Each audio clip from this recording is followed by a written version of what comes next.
sekitar 7 tahun yang lalu saya kemari. Kalau tidak salah seperti itu. Sekitar 7 tahun yang lalu kita mengadakan acara yang sama di waktu yang sama juga di pagi hari. Alhamdulillah kita diperkenankan oleh Allah untuk kembali berkumpul mengaji bersama. Niatkan terlebih dahulu karena innamal a'malu binniyat. Sesungguhnya sempurnanya suatu amal tergantung daripada niat tujuannya. Maka menjadi seorang muslim itu sangat beruntung. Kata baginda Rasul, jika seorang muslim berniat melakukan kebaikan akan tetapi walam ya'malha, dan dia tidak mengamalkannya, maka dia akan mendapatkan hasanatun falahu hasanatun. Dia akan mendapatkan satu kebaikan walaupun belum mengamalkannya. Itu seorang muslim, enaknya jadi seorang muslim baru niat yang baik belum teramalkan maka sudah mendapatkan satu kebaikan. Akan tetapi jika dia mengamalkannya, maka dia akan mendapatkan 10 kali catatan kebaikan, 10 kali lipat, bahkan sampai 700 kali lipat lebih untuk mendapatkan pahala dari Allah Subhanahu wa taala.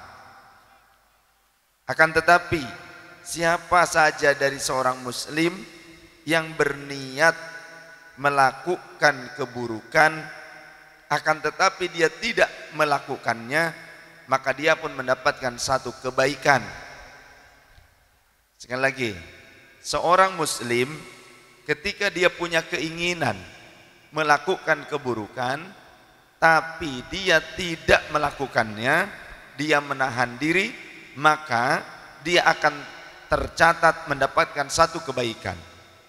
Walaupun punya niat buruk, tapi ketika dia mampu menahan dirinya, artinya dia merelakan keinginan nafsunya untuk tidak terrealisasi. Dia bisa mengendalikan nafsunya untuk tidak merealisasikan niat buruknya, maka dia tercatat mendapatkan satu kebaikan karena kemampuan dan upaya dia untuk menghindarkan diri dari keinginan nafsunya. Akan tetapi jika seorang muslim punya niat yang buruk kemudian dia melakukannya, maka dia akan mendapatkan satu dosa, bukan 10 dosa.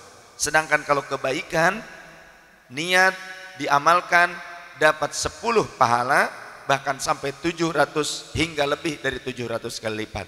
Jadi mending berniat yang baik apa yang buruk. Dari mulai sekarang kita harus membiasakan diri memupuk jiwa kita untuk terus diisi dengan cahaya cinta, sehingga kita tidak akan suudzon kepada orang lain. Kita selalu husnudzon, karena husnudzon itu baik, sedangkan suudzon inna ba'dadh-dhanni itsmun, sesungguhnya sebagian dari prasangka itu merupakan dosa. Daripada suudzon nantinya akan menjadi penyakit untuk kita, karena kita lebih banyak memikirkan orang lain dibandingkan mikirin orang lain. Lebih baik kita memikirkan diri kita supaya selamat dunia wal akhirah. Hasibu anfusakum qabla an tuhasabu. Hisab dulu diri kalian sebelum kalian dihisab. Apalagi menghisab orang lain.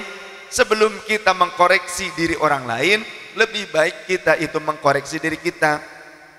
Jadi kita coba dari mulai sekarang kita selalu pupuk jiwa kita dengan cahaya Allah Ta'ala, cahaya cinta. Karena kalau diri kita selalu dipupuk dengan cahaya cinta, kita ini akan menjadi bagaikan permata yang bisa membiaskan cahaya-cahaya itu, bisa memantulkan cahaya-cahaya itu ke sekeliling kita tanpa kita pun menjadi usang. Permata itu semakin lama semakin bagus. Permata semakin lama semakin berharga. Semakin lama kadang warnanya pun semakin menua, dan semakin menua biasanya semakin mahal. Ya. Akan tetapi semakin lama juga semakin mampu untuk memantulkan cahaya-cahaya yang menyinarinya. Cahaya matahari, cahaya lampu yang menyinari permata tersebut akan mampu dengan mudah dipantulkan, dan pantulan cahayanya bukan menyilaukan, tapi membuat mata yang melihatnya itu semakin senang. Jadilah permata-permata dari umatnya Rasulullah, sehingga setiap orang yang memandang kita akan merasa senang. Dan justru ketika kita mengisi diri kita dengan cahaya cintanya Allah, maka orang yang melihat cahaya dari diri kita pun akan mengingat Allah Ta'ala. Sebagaimana di dalam kitab At-Targhib wa Tarhib karya Imam Al-Mundhiri, diriwayatkan sahabat bertanya, ya Rasulullah, ayyu julasaina khairun, siapa teman duduk kami yang terbaik? Maka baginda Rasul menjawab, man dzakkarakumullah ru'yatuhu, orang yang kalau kalian memandang wajahnya saja mampu mengingatkan kalian kepada Allah. Ada kan yang seperti itu kan? Ada orang yang soleh, orang yang baik, orang yang ramah, orang yang hatinya tidak ada dendam. Kalau kita melihat wajahnya saja kita ingat kepada Allah. Wazada fi ilmikum mantiquhu, yang ucapannya selalu menambahkan ilmu untuk kalian. Selalu kalau kita ngobrol dengannya, kita dengarkan kalimat-kalimat ucapannya, isinya ilmu selalu, bukan caci maki, bukan sumpah serapah. Alih-alih ingin membela agama tapi dengan caci maki, kita sampaikan kepada mereka, hei kawanku, agama ini tidak dibela dengan cacian dan makian, tapi agama ini dibela dengan budi pekerti dan akhlak mulia. Setuju? Bagaimana mungkin dalih membela agama tapi isinya justru caci maki, apalagi mempolitisasi agama? Sudahlah, kita ini bangsa Indonesia, tidak perlu ribut hanya karena perbedaan pendapat. Jangan sampai bubar berbangsa bernegara karena kita setiap hari sholat 5 waktu, tidak bubar hanya karena beda pendapatan. Betul? Masa beda pendapatan aja nggak membuat kita bubar? Imam dapat honor 1,5 juta setiap bulan, yang makmumnya ada anggota dewan tadi dibilang, ada Pak Lurah, ada juga pengusaha yang banyak penghasilannya, ada juga Joni Jongos Nippon, Joni apa Joni Jongos Nippon, ada juga Jongos Nestle, ada juga, ada Joko Jongos Korea ada. Ini yang kerja di pabrik maksudnya. Tapi bukan jongos, bukan. Kita itu sebagai tuan rumah. Kalau tuan rumah, yang namanya tuan rumah, walaupun punya rumah besar, kita rela tidak bersihkan rumah kita sendiri. Tuan rumah yang baik, walaupun punya rumah yang besar, gak mentang-mentang ada pembantu, tetap saja dia akan berupaya untuk membersihkan rumahnya. Itu tuan rumah yang baik. Gak mentang-mentang punya pembantu, apalagi pakai kaki, ini bersihin. Gak begitu. Tuan rumah yang baik, walaupun punya pembantu, tetap dia akan mengerjakan pekerjaan rumah yang sekiranya ia mampu kerjakan. Dia tidak membebankan semuanya kepada pembantu, karena urusan pembantu dan majikan cuma hanya karena nasib yang berbeda. Betul? Hanya karena nasib saja yang berbeda. Kalau dibalik bagaimana? Kalau kita yang jadi pembantu di sebuah rumah, kita punya majikan, kalau diperlakukan hal yang seperti itu, bagaimana rasanya? Maka jadilah orang yang senantiasa berbuat baik, menanam kebaikan, menanam cinta. Maka begitu pula rakyat Indonesia punya aset. Ada orang nitip barang, apa pabriknya itu punya orang lain, itu titipan. Bukan titipan, sebetulnya mengontrak di Indonesia. Betul? Ngontrak di Indonesia. Jadi jangan songong. Jadi orang-orang yang berinvestasi di Indonesia jangan jangan songong, kalian tuh cuma ngontrak di Indonesia, bilang begitu ya. Kalian tuh cuma ngontrak di Indonesia yang punya pabrik lain sebagainya. Kami ini tuan rumahnya. Karena kami tuan rumah yang baik, kalau ada orang ngontrak di rumah kami, tetap kami openin karena kami tuan rumah yang baik. Begitu.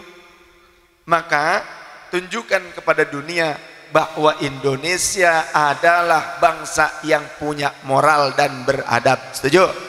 Siap.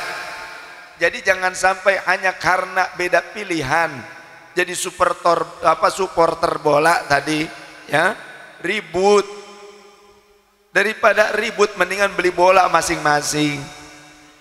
Ya. Mendingan beli bola masing-masing.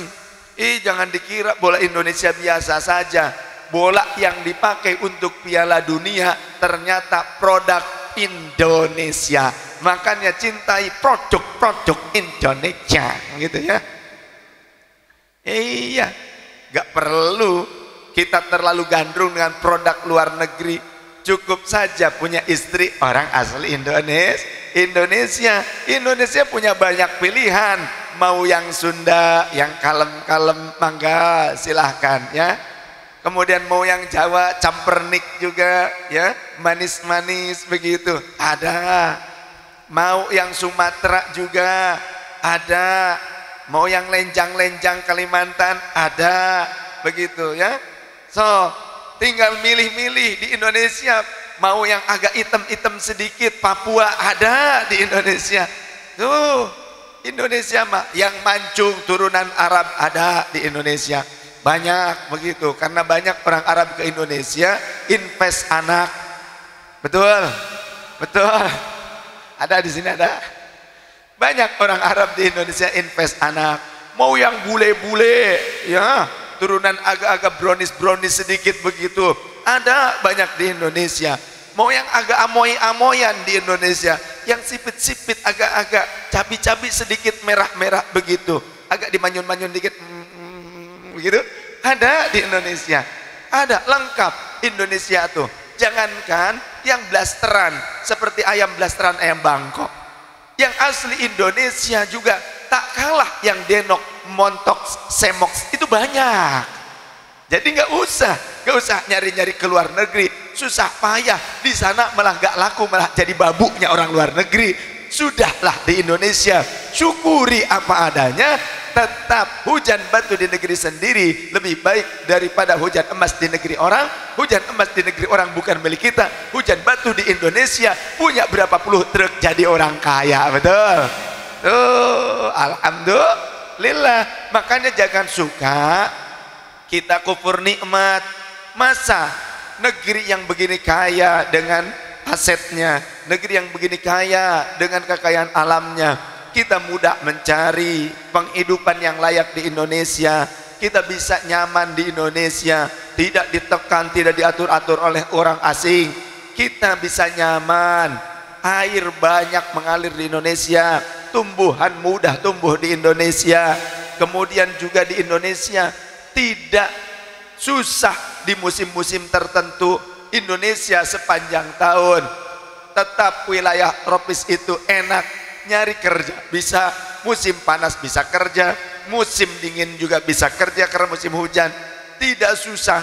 Kalau di luar negeri, kalau musim es turun sampai minus 25 derajat di Amerika, susah orang keluar rumah. Walaupun pakai mobil mater di tengah jalan, gak ada yang nolongin, mati. Tuh ya, di Indonesia sudah enak, sudah air mengalir sampai jauh. Tongkat kayu dilempar jadi tanaman. Tongkat saya dilempar, diperebutkan.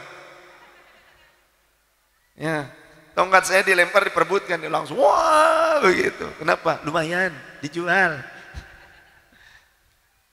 Maka syukuri nikmat Allah. Jangan suka cek Sunda mah tongsok resep ngabolekerkeun bujur sorangan. Jangan seneng membuka bokong sendiri kekurangan negerinya sendiri kepada dunia asing. Tidak ada negara yang tidak memiliki kekurangan. Walau Amerika sekalipun beberapa bulan yang lalu Amerika hampir 3 bulan vakum pemerintahannya. Amerika tidak membuka kantor pemerintahan, tidak buka, vakum, berhenti pemerintahan Amerika sempat 3 bulan. Beberapa bulan yang lalu, itu negara adidaya. Tidak ada pemerintahan, kosong sampai 3 bulan. Padahal negara adidaya. Di kita, walaupun gonjang-ganjing gimana, tetap kita masih punya pemimpin. Tetap kita harus patuh selama masa jabatannya masih ada. Nanti kalau sudah terpilih, siapapun nanti selesai pemilu, kita harus sam'an wa ta'atan, siap. Jadi jangan sampai ribut hanya karena beda pilihan menghadapi kontestasi pemilu. Toh nanti urusan kita susah, tetap kita itu perlu tetangga. Ibu yang bunting, gak punya kendaraan, mau melahirkan, gitu kan? Sudah mules-mules, ternyata pengen kentut, begitu mulesnya, nggak mau melahirkan. Apa kita telepon calon presiden yang diusung oleh kita supaya datang ke sini? Enggak. Siapa yang dimintai pertolongan lebih dulu? Tetangga. Kalau rumahnya kebakaran, kita telepon presiden, apa kita minta tolong tetangga? Kalau kecurian, kita telepon presiden, apa kita telepon tetangga? Langsung teriak, bukan nelpon. Nelpon kelamaan, lawang handphonenya udah dicuri kok. Halo, hai, masih waras? Salam waras. Jangan hilangkan kewarasan hanya karena gandrung pada satu hal yang ternyata tidak bisa menyelamatkan kita dunia wal akhirah.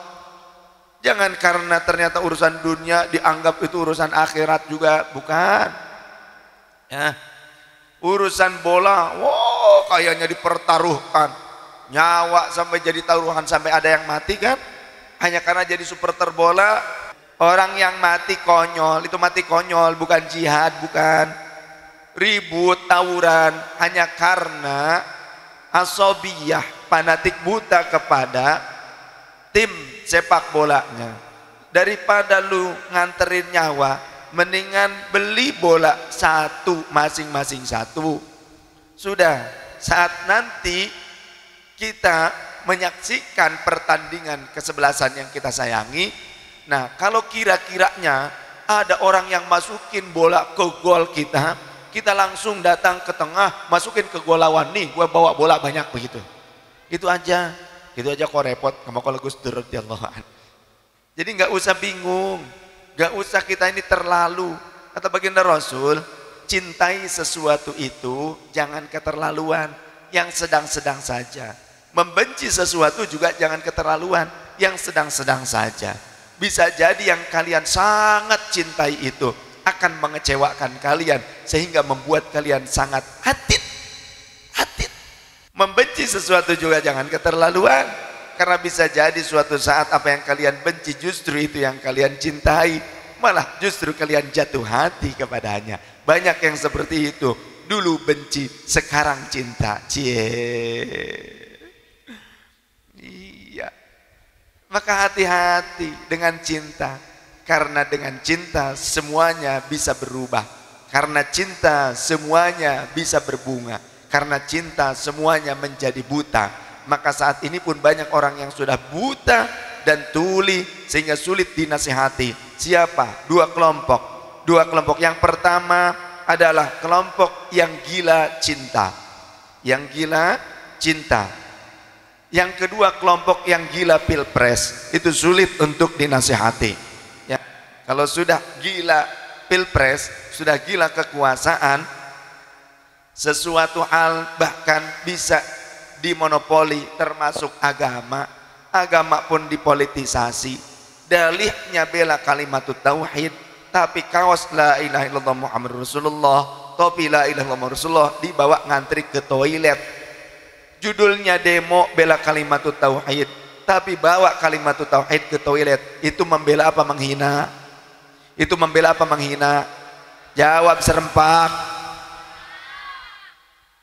Ada yang mengatakan membela, coba ada tidak yang punya pendapat membawa kaos dan topi tulisan la ilaha illallah Muhammad Rasulullah ke toilet ngising modal. Kemudian berpendapat itu membela, ngacung ada. Saya mau kasih air, plus diketok kepalanya. Ya, jangan hanya karena urusan kekuasaan kemudian mempolitisasi agama, tapi realisasinya ternyata seperti itu. Jangan. Sudahlah kita bersatu, kita kembali saja ngaji sampai mati.